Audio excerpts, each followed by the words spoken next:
European দেশগুলোতে, ইউরোপের দেশগুলোতে গরুর পেচ্ছাপ বোতলে করে বিক্রি হয়, হিন্দুরা কিনে নিয়ে গিয়ে খায়। বাহ, গরুর পেচ্ছাপ গর্বের খেয়ে কি বিষয়। হিন্দু হতে হবে? আমি বলি ভাই, গরুর পেচ্ছাপ খায় হিন্দু হওয়ার জন্য নয়, তবে গরুর পেচ্ছাপ খায় শরীরের রোগ ভালো করার জন্য। খোঁজ আহা, নিয়ে দেখো। খোঁজ নিয়ে দেখতে হবে। আচ্ছা, কোথায় বললেন তিনি? ইউরোপ, একটা উন্নত দেশ, উন্নত মহাদেশ, ইউরোপ, আমেরিকা। এখানে খোঁজ নিয়ে দেখলে পাওয়া যাবে যে হিন্দুরা যারা, তারা গরুর পেচ্ছাপ কিনে খাচ্ছে, কারণ রোগ ভালো করার জন্য। আমি ছেড়ে দিলাম ইউরোপ, আমেরিকা, ভারত তো এটা আরো ঘোরতরভাবে মানে। তো ভারতের কোনো হাসপাতালে, সরকারি বা বেসরকারি হাসপাতালে কি আপনারা দেখেছেন যে অ্যালোপ্যাথিক ওষুধের বদলে গরুর পেচ্ছাপ দেওয়া হচ্ছে কোনো রুগীকে? দেওয়া হয় না, কারণ এর কোনো বৈজ্ঞানিক কোনো সত্যতা নেই।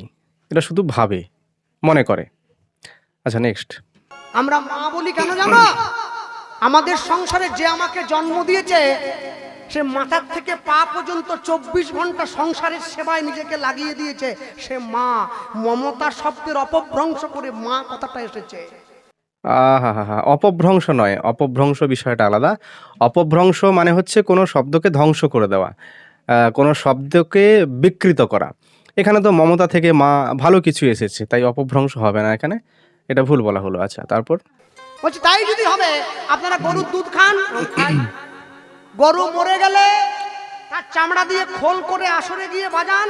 বাজায়। আহা, গরুর আহা, পেচ্ছাপ পুজোয় লাগে? আমি লাগে মানে গরুর পেচ্ছাপ না হলে পঞ্চামৃত হবেই নি। লাগে কি আহা, বুঝবো? গরুর শিং দিয়ে অসাধারণ বিষয়। সার তৈরি হয়? হয়। গরুর চিরুনি হয়, লেজের সুন্দর চুল সুন্দর দিয়ে চিরুনি। চামড় তৈরি হয়, ঠাকুরকে আরতি হয়? হয়। ঘোড়ার লেজে আরো ভালো হবে। তাহলে যে গরুর মাথা থেকে পা পর্যন্ত সব ব্যবহার করেন, আমরা যদি সেই গরুর মাংস খাই, আমাদেরকে ছোট করেন কেন? Good question. হ্যালো ভাই, তুমি প্রশ্নটা ভালো করেছো। তবে মনে রেখো, তুমি তোমার মাকে কি বলো? বলে আমার মাকে আমি আম্মি জান বলে ডাকি। বলে বাহ।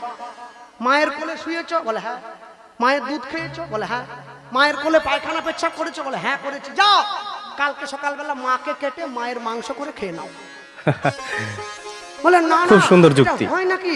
মা বলি যাকে, তুমি যেমন তোমার মায়ের মাংস খেতে পারবে না, আমরা তেমন করে গরুকে মা বলি, আমরা তার মাংসও খেতে পারবো না। মনে ঠিক। রাখবে।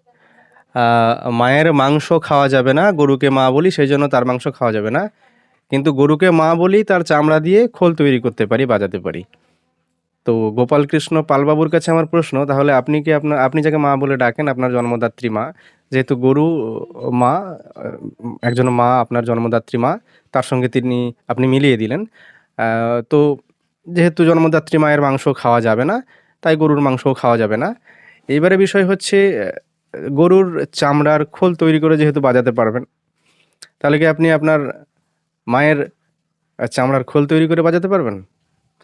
গরুর শিং থেকে সার তৈরি করবেন যেটা বললেন, তাহলে কি মায়ের কোনো অঙ্গ প্রত্যঙ্গ থেকে সার তৈরি করতে পারবেন? না। তাই গরুর সঙ্গে মাকে মেলাবেন না। গরু গরু, মা মা। হ্যাঁ, তাই আপনার এই ব্যাখ্যাটা সম্পূর্ণ ভুল। কোর্টে গিয়ে লাল কাপড়ে মোড়া বইটায় হাত দিয়ে বলতে হয়, যাহা বলিব সত্য বলিব, সত্য ছাড়া মিথ্যা বলিব না। ওই বইটা কোরআন নয়, ওই বইটা বাইবেল নয়, ওটা শ্রীমদ্ ভগবদ গীতা। হ্যাঁ, দেখুন, এক্ষেত্রে এটা একটু ভুল বললেন, কারণ বিভিন্ন ধর্মের মানুষের ক্ষেত্রে, হিন্দুদের ক্ষেত্রে গীতা প্রেজেন্ট করা হয়, মুসলমানদের ক্ষেত্রে কোরআন, খ্রিস্টানদের ক্ষেত্রে তাদের ধর্মগ্রন্থ, প্রত্যেকের ক্ষেত্রে প্রত্যেকের ধর্মগ্রন্থ ওখানে তুলে ধরা হয়। এটা ভারতীয় কালচার, অন্য কোথাও হয় না এটা।